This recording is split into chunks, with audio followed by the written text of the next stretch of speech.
Since 2009, Southeastern Automotive Group has been buying for and selling to most of the franchise dealerships in the area. What if you were able to bypass the big dealerships with the big markups? Buy direct from the supplier. Save thousands of dollars on your next vehicle purchase. Have a trade-in? No problem. With used vehicles in such high demand, Southeastern Automotive Group has dealers ready to buy your trade. If Southeastern Automotive Group doesn't have the perfect vehicle for you, using their vehicle locator program, they will have it shipped in without any hassle or haggling you hate. With over hundreds of thousands of cars available at auctions across the nation, your next vehicle purchase is just a click away.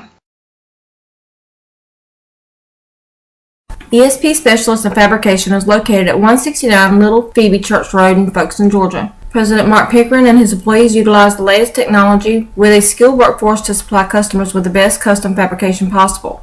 Serving clients at home and abroad makes ESP a premier employer in Charlton County.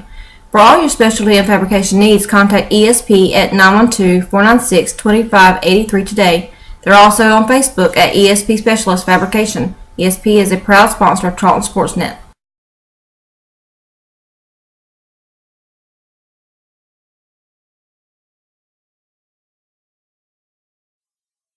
Okefenokee Rural Electric Membership Corporation has been providing quality electric service at a competitive price to residential, commercial, and industrial customers in southeast Georgia and northeast Florida since 1939.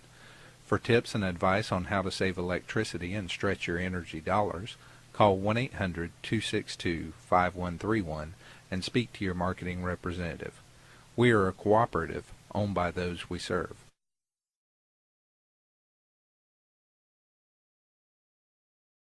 Hey, Indian fans. Good evening and welcome back to the Coach Mack Show. I'm Adam Bell along with head coach Rich McWhorter of the Charlton County Indians.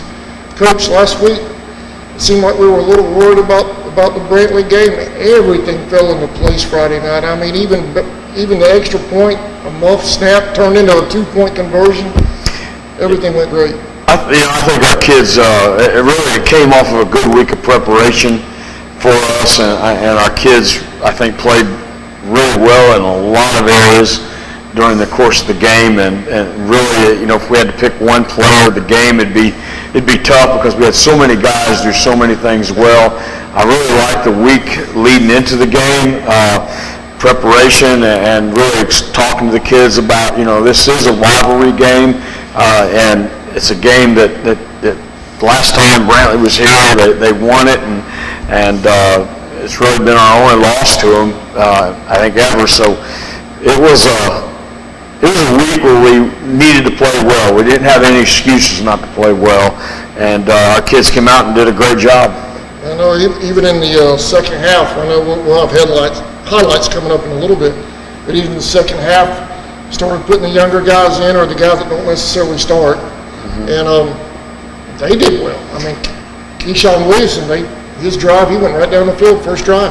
Yeah, we were, like I said, not just the starters and not just the varsity guys, but the B team guys. The day before, our B team really struggled against Ware County, got beat pretty good there, but they kind of got into it pretty good, and we got them out there right after halftime, and those guys were moving the ball down the field, making some defensive plays. So, like I said, to start off with, a lot of people did a lot of good things. Yeah, it was a fun game. It was a fun game to webcast. I enjoyed that one. Those are always good. And I know you and I talk about it every year. The atmosphere here, and especially when the visiting team brings a good crowd like Brantley did, it makes for an awesome atmosphere. I mean, our side was packed. Their side was probably 80% packed. It was a fun night. It really was, and it had everything to it. Great bands, great cheerleaders, a lot of fans, and early in the year, and the weather couldn't have been better for towards the end of August for southeast Georgia. It was actually had a nice breeze during pregame, and then once the game started, it of course, it feels like we haven't had many games where we haven't had lightning or rain, so we were excited not to have that. But it was just a good overall night for everybody, at least on Charlton County side. I know, and I actually got to put out some extra cameras for the first time in a while. It seems like every time we're at home, I'm bringing cameras in because of rain, so it was nice to get all that out. Coach, you want to dive into the highlights real quick? Sure. All right, this is our first touchdown of the night. This is Raquan, I believe, from about 3 yards out, but this is after a big catch across the middle that got us down there. Yeah, I think that catch was made by Brantley Sloan. Brantley's just a guy that we've been on. He's been the go-to guy for the last 2 years, especially in the middle of the field. But right here we were able to get. I think this might came off a big turnover and got down there and was able to punch that in and to start things off, and that felt good to get that going. Talk about this package right here, Coach. I know you don't want to give too much away. Obviously, it's early in the year, but this was your. I call it the power package. I don't know what the official name is. That's kind of it. I mean, you have names for it, and we have different ways to line up in it. But we are bringing extra personnel in. We've got a couple of defensive linemen in there. We have number 63 in there, Malik Alderman and Bryce Manning, number 59. They come in and bring some of those receivers off the field, and it is a power package, and we can do a lot of different things out of it. We can throw the ball to really three different plays out of it, and we work on that, and we can also run the option out of it. We can run the jet sweeps out of it. So there's a lot of things we can do out of that particular formation. That's something I noticed Friday night too. It just wasn't our usual spread or the power. There was a lot of different formations going on Friday night. Well, that's stuff that we've worked on and getting better at. And anything we do, whether it's special teams, offense, or defense, it's what our personnel allows us to do, what our personnel can do. We're not going to, you'll see some programs who they'll tell you up front, we're wing T. We're going to be wing T no matter what. We'll lose with it, win with it.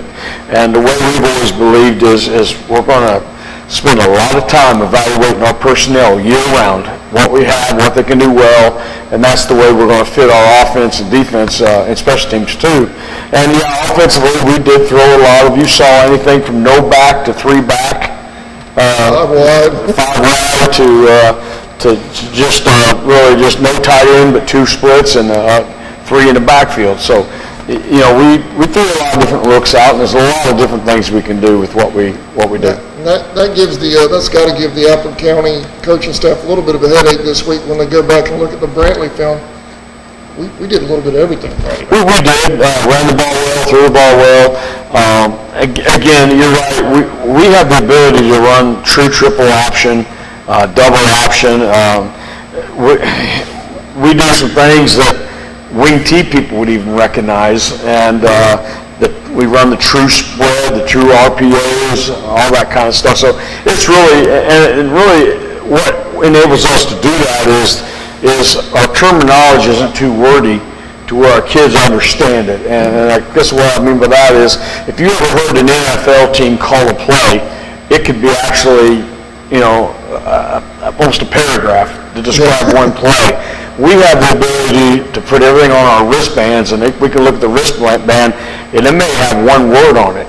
And that one word triggers it for our players to where they know it means this, and we're able to do it. And just because we change the formation, we can still go back to that same play, that one word in a different formation, and it looks differently. You draw it up differently, but it's really the exact same thing, ran out of a different formation. And the kids know what to do. The kids know what to do, and we work hard as coaches to make things simple for the players. Yeah. So if somebody came in here and was evaluating our offense, let's say, and they said, wait a minute, this is all you're doing right here on this particular play or this particular scheme, and they said, yeah, but we spend a lot of time with the kids to make sure they understand that this play and this formation is this. Compared to a different formation, it may be something else. But again, it's all triggered by maybe one word, maybe 2 words. So, and we're able to actually, I think we have some plays where we have a word and a direction, and there can actually be 3 plays ran when the ball snapped. So that we worked hard on getting it like that to where our kids understand it. So the NFL people, they take pride in having these long, drawn-out play calls. We're the other way around. We can do a lot of things, motion, shifts, multi-receivers or multi-backs, and still, with that word, run a play. On a word. And so it's we worked hard on that, and it's been something that has evolved over many years to get to there. So anytime we look at a concept, whether it's doesn't matter which side of the ball it is, offense, defense, special teams, during the winter, I'll spend a lot of time going to clinics or talking to a lot of other coaches, studying a lot of different concepts, and we'll study something, and then what we'll do is we'll take it and try to make it our own. And by making it our own, we're going to knock off the words, and we're going to try to get it to fit into our package. Our package. So the biggest thing also when a coach comes in, and a lot of I got outstanding coaches, and they'll come up with great ideas. And the thing I'll ask them, I say, that's a great idea, but how are we going to call it? And meaning simply, how do we fit it in to our verbiage quickly to where all 11 players are going to understand it? So it's so that's kind of how we do it and where we're at with it, and that's why we're able to go as quickly as we want to by simply signaling out something on a wristband. And you see all the kids will look at it, and bam, we'll run it. And we can do that as quickly as we want. Actually, we have some skilled guys going both ways, so we choose not to go real fast, simply because of the fact that it's 100 degrees out at game time, and we have kids going both ways. But we do have the ability, if we were in a situation where we have all offensive players doing one way and no trade over to the defense or even special teams, we would love to go really fast. As soon as the ball's down, run another play. And there's times where we'll do that. You probably remember our one drive against Frederica Academy. We went for about 4 or 5 plays as fast as we can go. Yeah. And it was big. We were trying to take advantage of the fact that they were getting tired. Right. They were bending over, hands on their knees, and so there's a lot of things we can do. So if you really watch us close, you'll see a lot of variations and a lot of different concepts and schemes that we like to run. See, now, I had your quarterback living in my house for 2 years, and that's the first time I've ever heard all of that. Well, that's what he did. It's what he did. He can tell it to you. He can tell you how it goes. All right, Coach, let's move on to the next one. This is about the defensive line. They had a big night for our defensive line just is playing really well. They're not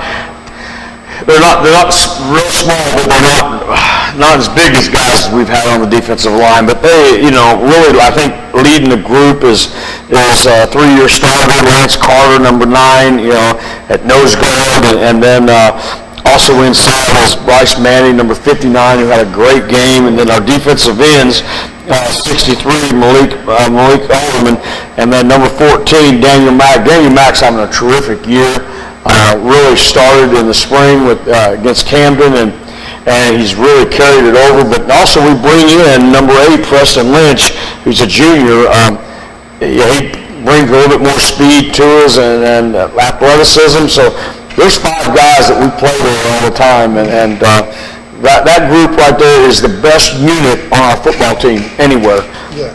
Any position you want to take on our football team, our defensive line is the best unit we have.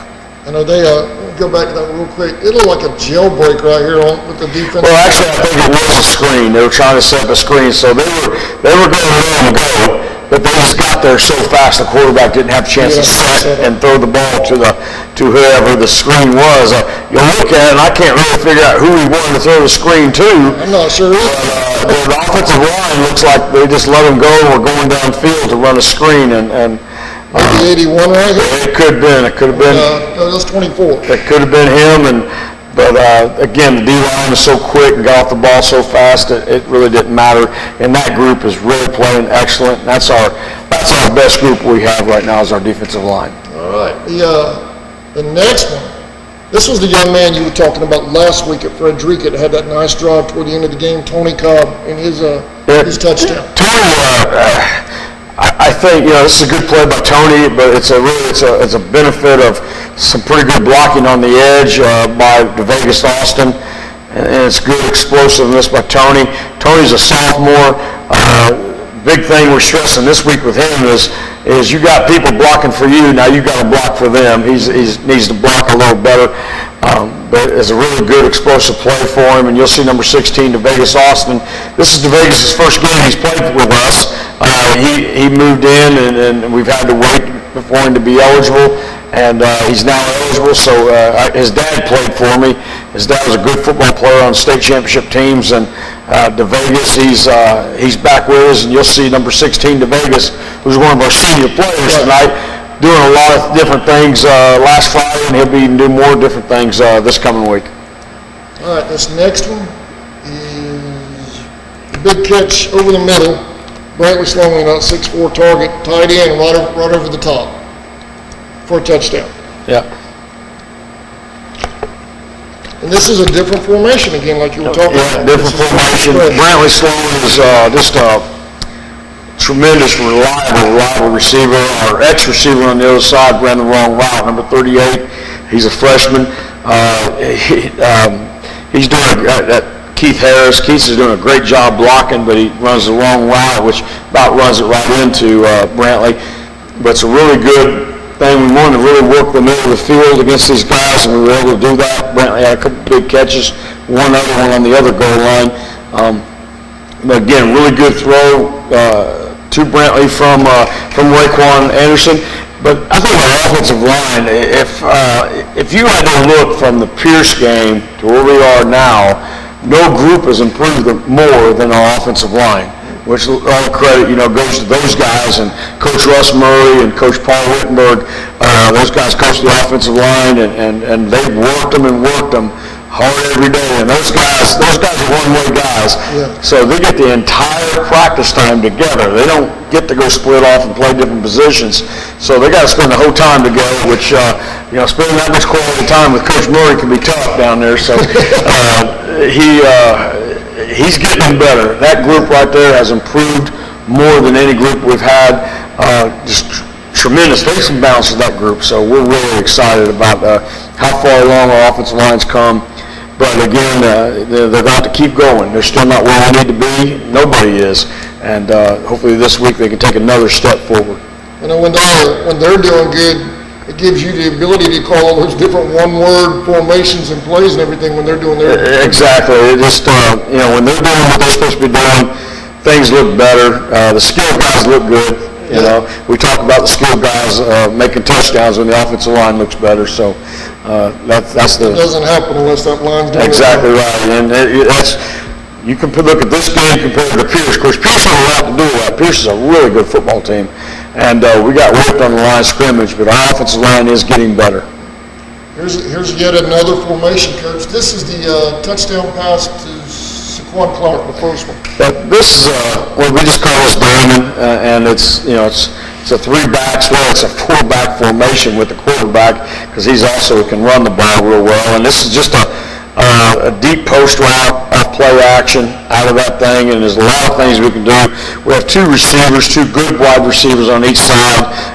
We can call really any route we want off the wristband for them, and right here we've got a post to this guy off play action.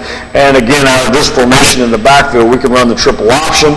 We can run just really a lot of different looks out of that, and then we even have a few other things we can break off of this with the back. So it's a good package, really neat package. Zach Wittenberg, my offensive coordinator, he's doing a great job, coming up with different things to really keep it simple. And this play right here is the same play we can run out any formation we got. Any formation we got, we can run that exact same play. Anywhere on the field. Anywhere on the field, any formation. So that's kind of the beauty of what we do. So when we practice, we can practice a play, and basically we can stick with, we can do it one of two ways. We can stick with a formation and run through our play sheets, or we can stick with the play and run through our formation sheets. So either way, we can get a lot of work in, both ways on that. But it's a great throw by Raekwon, great catch by Saquon Clark. Saquon Clark's a junior.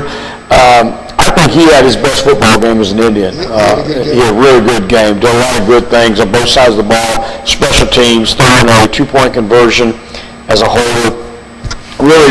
And that was off a busted snap or busted hold. It was really more a busted hold, I think, than a snap. But again, I think best games Saquon's had and since he's been with us. He's had a lot of big games. While we're talking about Saquon, here's one more that he got.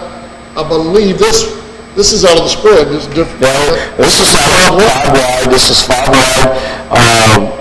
Nothing changes for the offensive line as far as protection.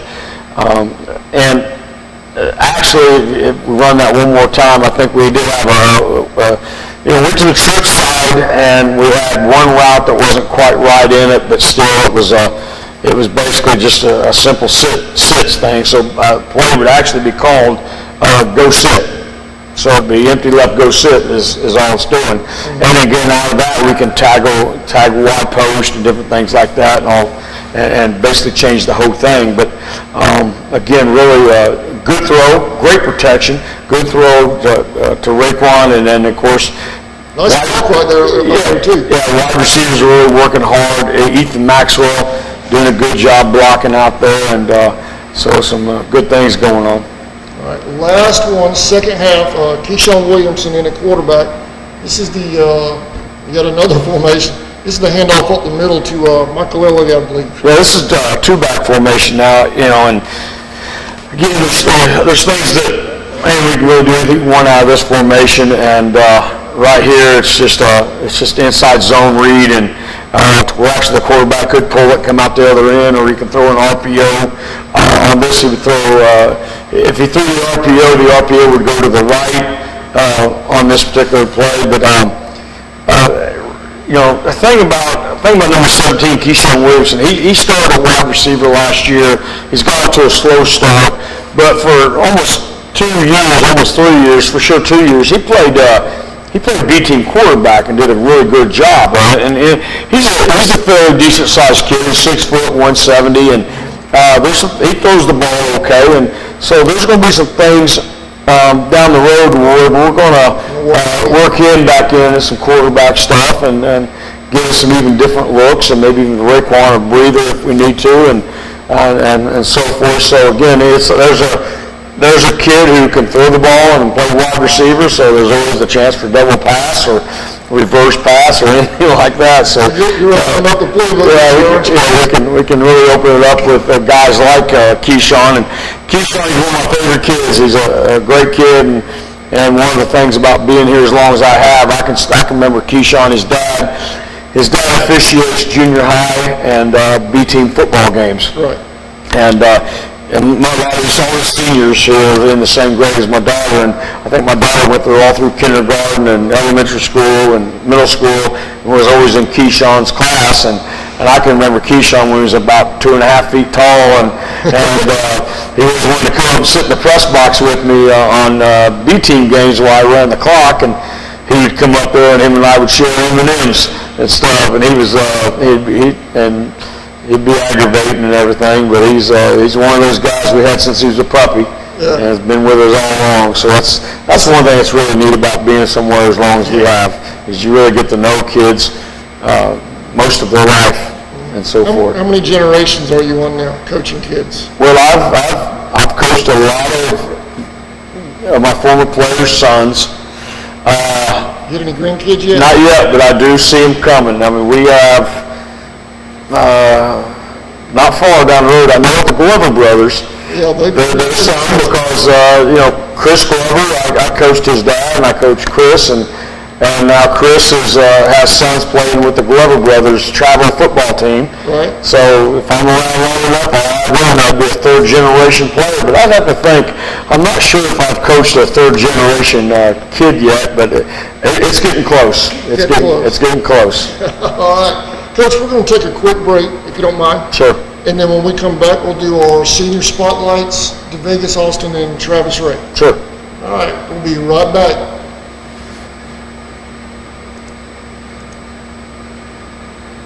Know you're eligible to join the United First Federal Credit Union? We are your hometown financial institution offering services such as online banking, mobile deposit, free checking, and much more. And if you're in the market to purchase a vehicle, our auto loan rates start as low as 2.99 for those who qualify. We are conveniently located at 3773 2nd Street South in Folkestone. Federally insured by NCUA and equal housing lender. Folkestone Auto Supply, located at 4439 2nd Street North in Folkestone, Georgia, is owned and operated by the Dasher family. They have everything you need, bumper to bumper, for domestic and foreign car parts. Big truck operators, they have you covered as well with belts, seals, hoses, welding supplies, and so much more. They even have lawnmower parts, blades, and accessories. Stop by today and see the whole crew. Miss Joe, Pam, Little Sammy, Stephen, Dylan, and Big Sammy himself. It's Folkestone Auto Supply.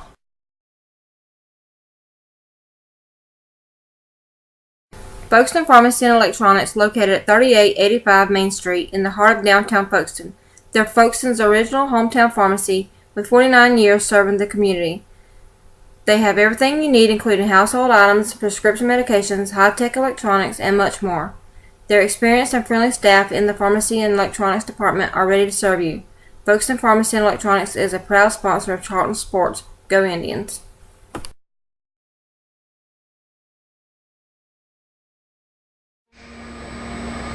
Welcome back to the Coach Mack Show. I'm Adam Bell along with head coach Rich McCorder. Our senior spotlights tonight, number 16, Devagas Austin, wide receiver, and number 15, Travis Ray, linebacker. Like we mentioned, Devagas in the game last week was his first game for us, but he's been with us since spring. Moved over here back in the spring and has been, practicing with us, with the football team, lifting weights and all that kind of stuff. His dad was one of my former players, DeMario Austin. Played on some great football teams, and he really wanted Devagas to be able to go to school. He went to school and play for the Indians like he did. And Devagas, he's not a real big guy. As you can see, 5'7", 140. And again, at 140, he's probably the top end. He's no more than that. He might be a little less than that, but he's a really, really nice kid. Very, very pleasant kid to be around, and teachers really like him a lot. And he can do a lot of things for him. We saw him play running back, and he can play running back for us. And this week you may see him play a little bit more running back, play all the wide receiver spots, started at defensive back and did a good job back there. And I think he even caught a short kickoff and returned it for a few yards. So he can do a lot of things for us. We're excited to have him. Wish we'd had him for 4 years, but I'm glad his dad, DeMario, decided to bring him home and have him with us now. But he's a good football player, and he's been a real positive addition to our football team. I know he's got some good hands too. He made that circus catch against Pierce, I believe, over on their sideline. I believe it was Pierce. He hasn't played. Last night was his first time playing. Oh, well, so in a B team. Yeah, and so he hasn't had really a chance to play much or at all. So we're excited to have him, and he's going to do some nice things for us and really fill in some places that we really need help at. All right. And Travis Ray, coach, number 15. Travis Ray last year was a first-team All-Region linebacker, led our team in tackles, has done a really good job at the linebacker position. He was the only inside linebacker we have returning this year, so he's got to be the leader of that group right there. He's got the most experience. He's played the most there. Again, I think he's right towards the top of our tackle charts in 2 games. First game he led our team in tackles. Last game, I think we had Lance Carter led our team in tackles from a defensive line position, which was great. But I wouldn't be shocked if Travis didn't lead our team again in tackles. He's one off of Daniel Mack for the lead. Again, another kid who's a good student, good in the weight room, good in the community. Great parents who really support our program. And so he's hopefully he has a great senior year and things happen the way he wants them to. But again, solid play at the linebacker position for us. And he's had some big games. He had a big first half at Frederica, and he made some huge plays Friday night. He's been really flashing on some big plays. Against Frederica early in the game, he went all the way halfway across the field and took a great angle and made a great play on the quarterback, a really good athlete. And Travis does some good things for us, really good things. So we're excited to have him out there also. All right. Well, congratulations on senior spotlights, Devagas Austin and Travis Ray. Coach, you ready to dive into some Appleton County football now? Sure. Coach, what do the Raiders bring? I know last year they were scheduled. We had I believe it was a hurricane. Last year we got to play. I think the game. That's right. The year before. Year before we were supposed to go over there. We couldn't because of weather, hurricane, I believe. And last year we didn't have good weather, but we got a chance to play here. That's right. That's the game we won in the last 16 seconds. That's right. We were right at the very end. I think we caught a deep pass from AJ to Brantley Sloan, right above the scoreboard, and to win the game at the end. Of course, their quarterback is back. He's a tremendous athlete. He's going to probably be the best football player on the field, in my opinion.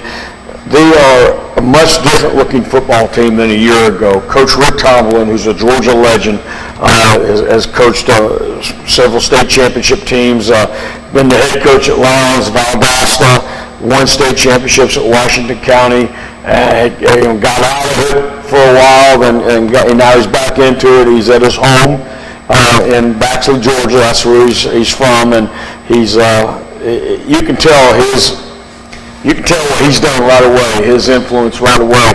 The kids are bigger and stronger, first of all. He does a great job in the weight room. That's one thing I know about Coach Rick Tomlin's football teams is they're going to be physically tough, they're going to be mentally tough, they're going to be well-disciplined, and all that starts in the weight room for him. And you can tell right away how much bigger they are, stronger they are, more physical. This is a good football team. This football team is a much better football team than I think we are. They are a solid 3A football team. And, their offensive line starts there, big group, big guys. Quarterback's going to be the best football player on the field. They play out of the eye, they play out of the shotgun, run the ball really hard, they run, the isolation, the off-tackle power, and some sweeps and things like that. And that's always been Coach Tomlin's thing, is run the football. Run the football, stop the run. Those are his two things. And he's done it probably better than anybody over the years. And so what we're going to have to do as a defense is stop their run. And they're going to bloody you up. I mean, they're going to come after you, get after you, block you, grind you, and our linebackers are small guys, not very big. One of them is 175, the other one's about 175. So in the middle, we're going to have to come downhill, and we got to get at the point of attack right away to have a chance to slow these guys down. But what they want to do, and what they got a great chance to do, is get the football and just grind it right down at you, blow to your nose, and stick it in the end zone. And on the defensive side of the football, we've seen a lot of 4-2, cover 2 stuff, and their D line is very good.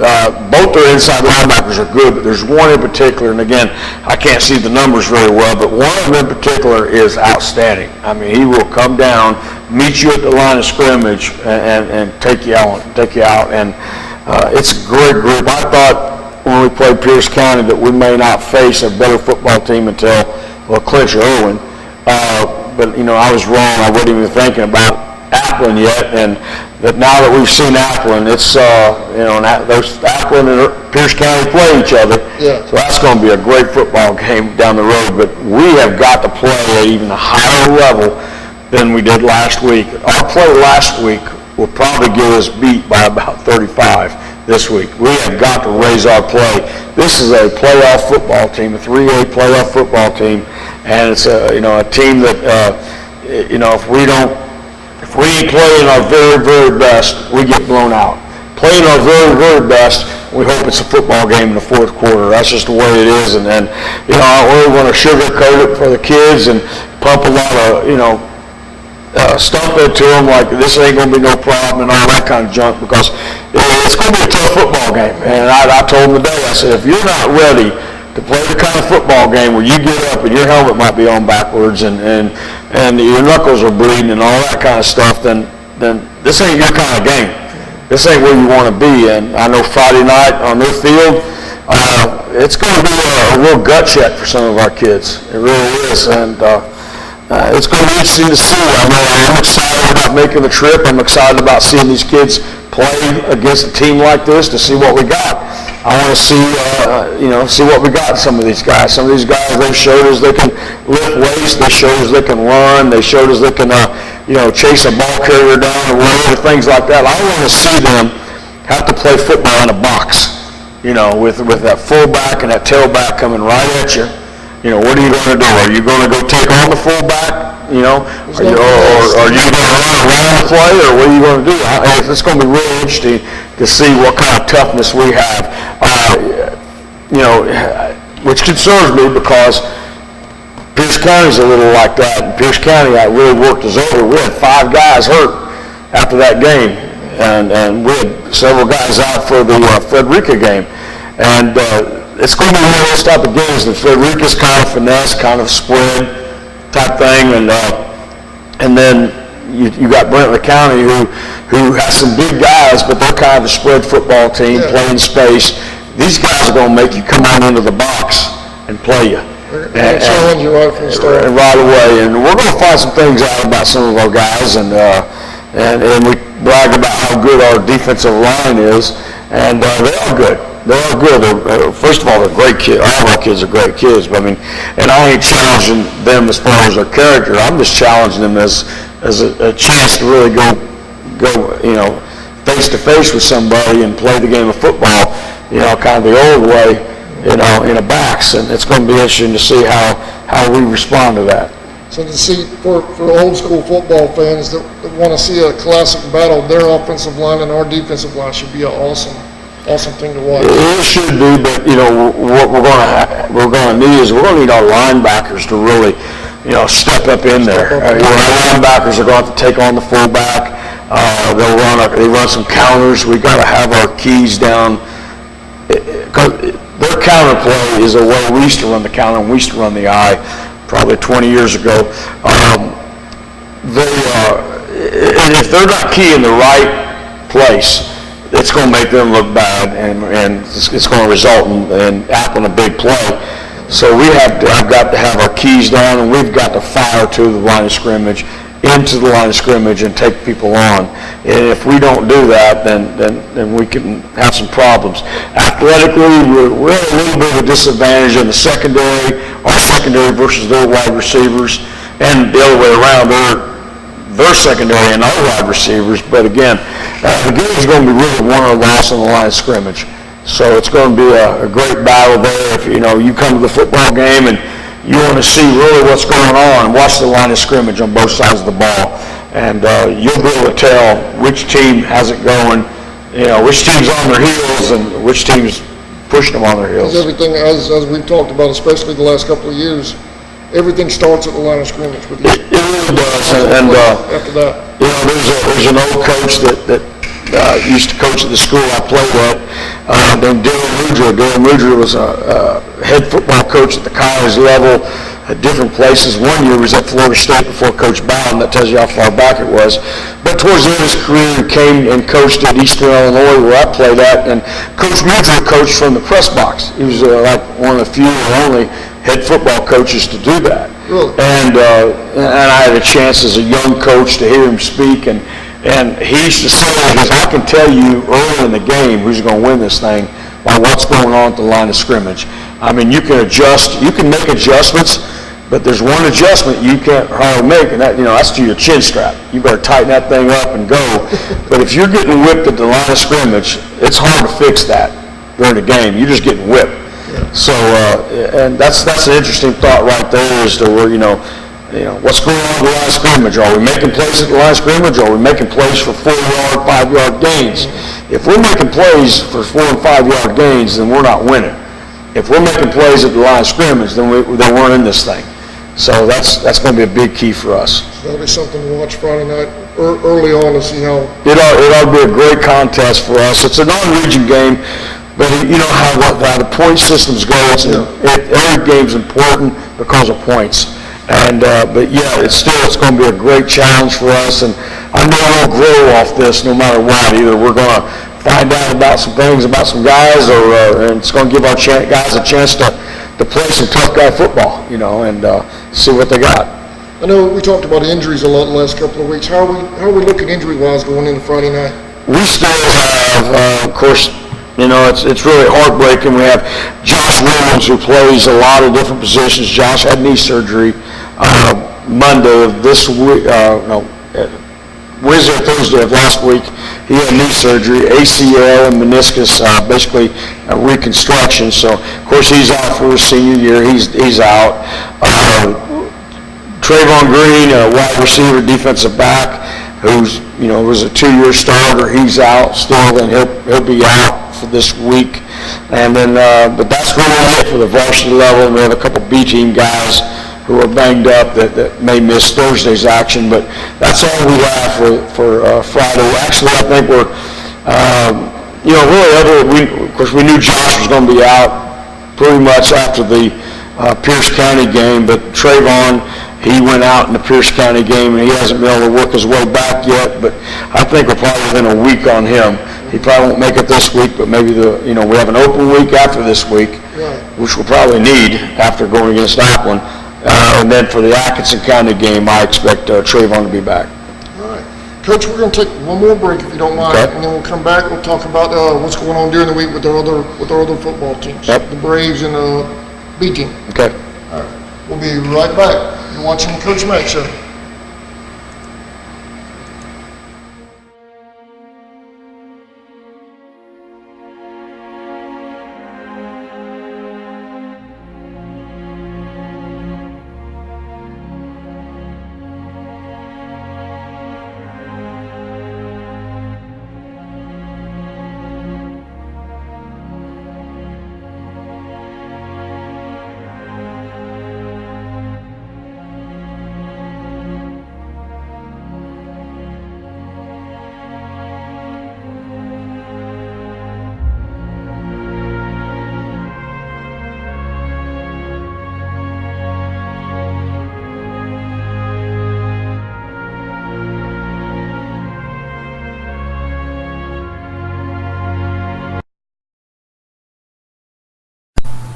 Gant AC Heat and Electric, located at 141 West Love Street in Folkestone, Georgia. They service all makes and models of air conditioning and heating units, electric and plumbing supplies, blown installation, appliance parts and service, as well as sheet metal products. Gant is a proud sponsor of the Charlton Sports Network, Go Indians, and the Band of Pride.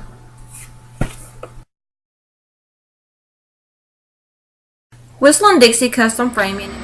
Welcome back to the Coach Mack Show.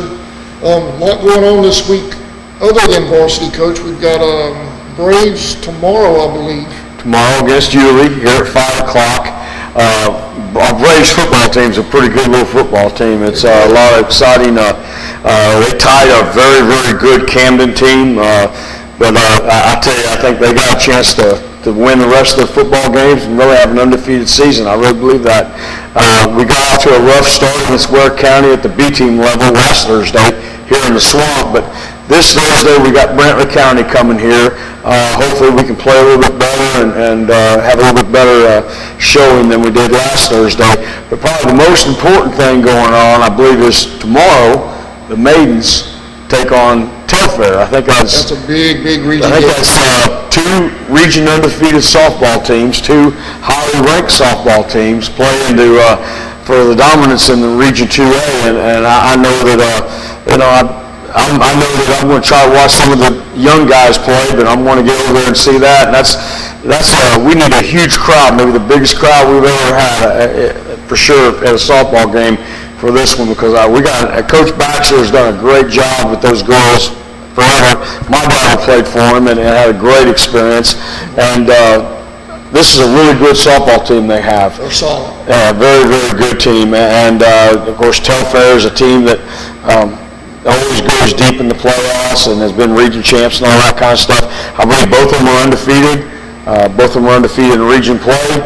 And it's going to be a great contest right over here. Hopefully we'll have a big crowd. I think they get started at 5:30. 5:30. We're carrying that one live. Yep, it's going to start at 5:30. So if you have to pick between the two, I don't want to tell you where to go, but I think I'll probably be over at the softball game because that's going to be a big one. And I really hope our girls have a great showing. And I know that, the thing about those guys, those girls, they're going to give you the great effort.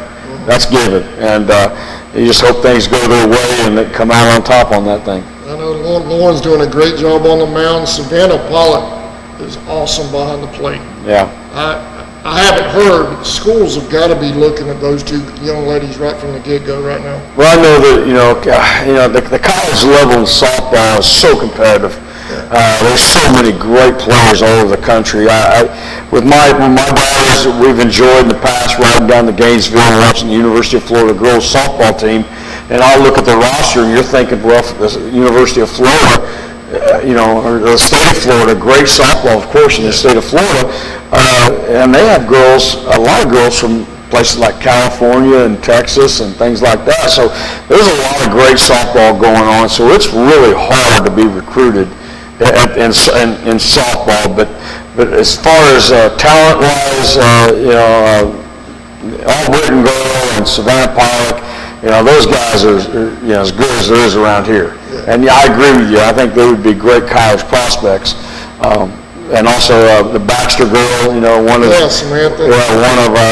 One of the many Baxter children, and she's outstanding, of course. So it's really going to be a lot exciting atmosphere for that. I know tomorrow around school and everything, it's game day, but it's game day for the maidens. Yeah. And it's going to be a lot of fun to see how that turns out. And I know our girls will give a great effort.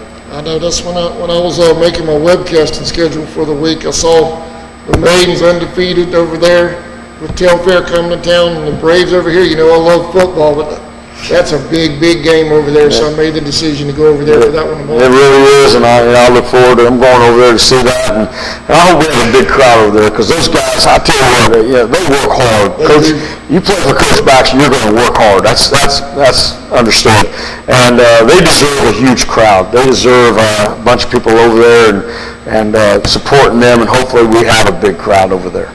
All right. Well, we'll see. Maybe we'll see you tomorrow afternoon. Slide over after the Braves game. We'll catch you in the stands. We'll be there. All right. Fundraisers, you got a big golf tournament. We had a big golf tournament. It was sold out. Our golf tournament could get even bigger, but we run out of golf carts. That's the only thing limited us from it being even a bigger golf tournament. But it's been sold out every year we've had it. And I don't know. We've probably had this thing 20 times. There's been a couple of years where there's been problems at the golf course, and we haven't been able to have it a time or two. But again, Robert Bryant, one of my former players, the PA, the voice of the Indians up there.